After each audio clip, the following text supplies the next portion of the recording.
on, magical friends, are you ready for the craziest theory on the internet?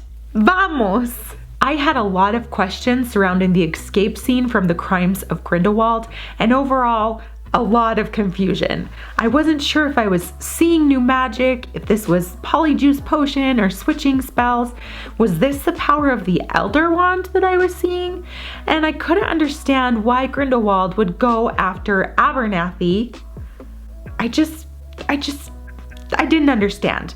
But with a little thought and too much time on the internet, I think I came up with a pretty awesome theory, and I'm excited to share it with you. The two main questions that kept on bothering me were, what was the purpose of the Chupacabra, and why was Abernathy so different in this film? In the Crimes of Grindelwald, Abernathy doesn't talk through the whole film. He seems kind of pale, and all of a sudden he's this submissive henchman to Grindelwald. Oh, and now guess what? He can shapeshift. As for the Chupacabra, he's only there for a moment in the beginning, only to be thrown out the window by Grindelwald.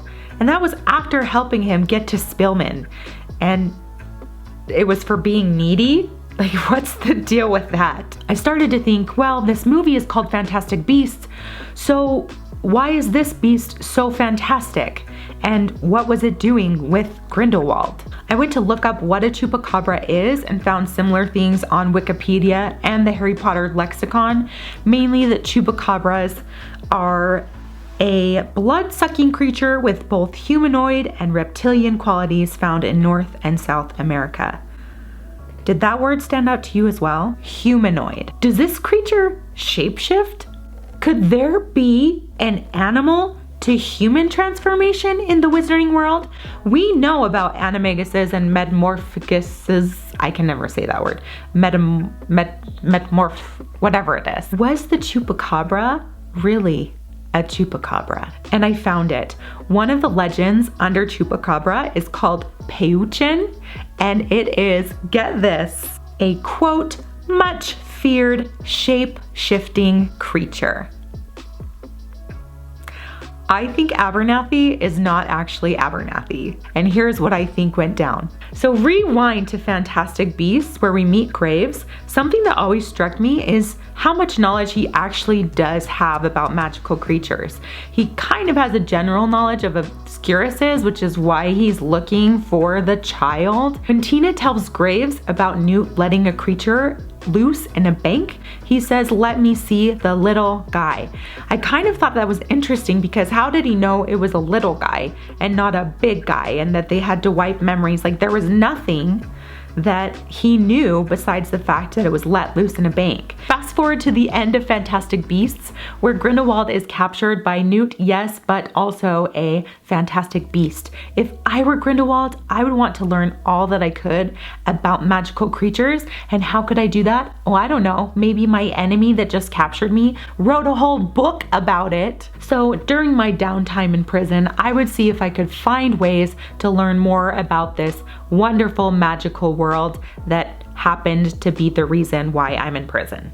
Now, we don't know all that transpired in the time between the first movie and what we see at the beginning of the first movie, but let's jump into that because that's what we know. In the beginning of the film, we learn from Madame Pickering that Grindelwald has had his tongue cut out because he is a very persuasive person.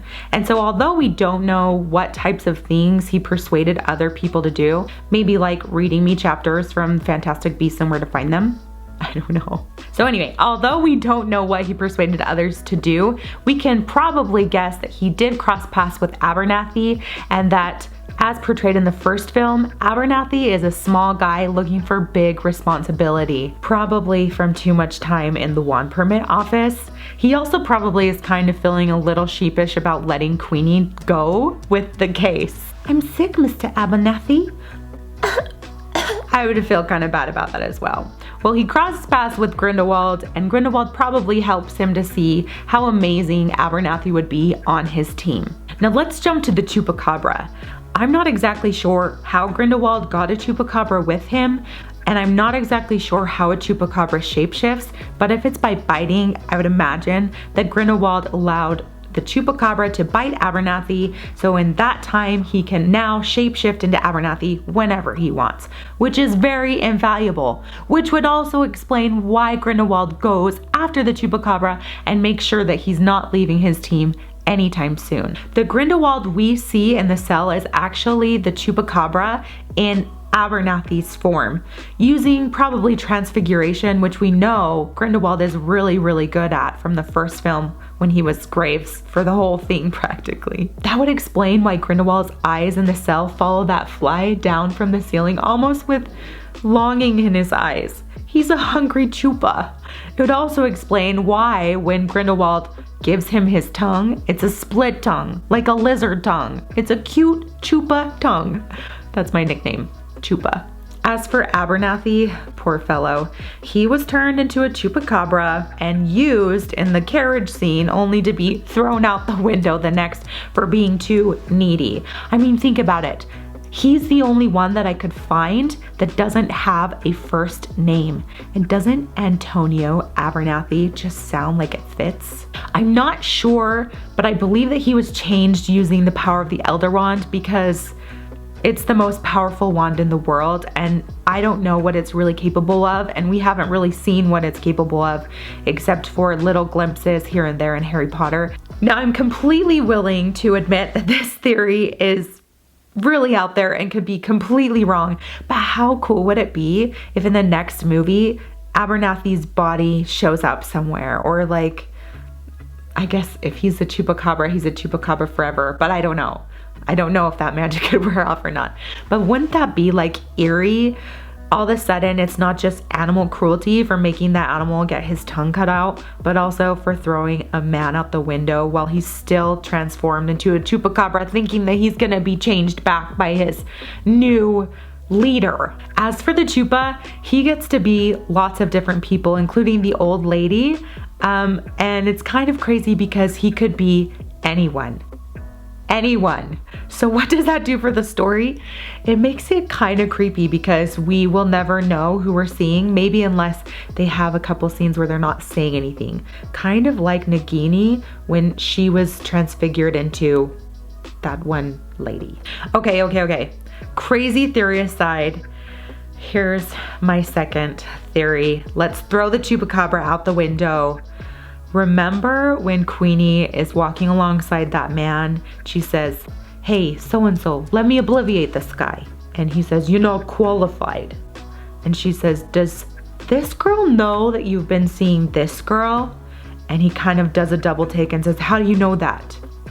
Okay, it could also be that Abernathy has been playing two men. So maybe he does have the ability to change into different people, and he's been dating two different girls as two different men. That's the only other theme that I could figure out from the first film, but I don't know. I really, really like the Chupacabra idea. Tell me what you think in the comments below. Do you think it's possible? Do you think that this Chupacabra is now a supervillain on the side of Grindelwald? I'd love to know what you think below. If you're new to this channel, please give this video a thumbs up and subscribe below for more Fantastic Beasts theories as well as magical videos for your home and life. Thanks so much for watching. Have a magical day. We'll see you next time. Fast forward to the end of He's tied up to a chair and he has no tongue. Guess who does have a tongue? Abernathy on the ground here. And what's he doing? Nothing. And he's hungry too, so he gets it. That poor Chupacabra, he's so hungry. I'm sick, Mr. What is it? I'm sick, Mr. Abernathy.